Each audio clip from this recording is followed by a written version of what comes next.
Сайн байцгаана уу. Хатгал ерөнхий боловсролын сургуулийн английн шатган баяр байна. Хатгал ерөнхий боловсролын сургуульд маань интерпрайз хөтөлбөр хэрэгжиж эхэллээ.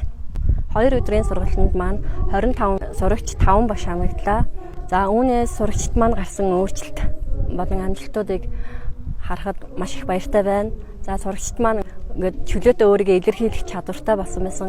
Самбарын өмнө гарахтаа айцгүй болсон байсан. Бусдад бас өөрийнхөө үзэл бодлыг чөлөөтэй илэрхийлж байгаа нь харагдчихсэн. Тэгээд ямар нэгэн асуудлыг бас шийдэхдээ бас ингээд маш сайн ингээд өргөн хүрээтэйгээр харж чаддаг болсон байсан.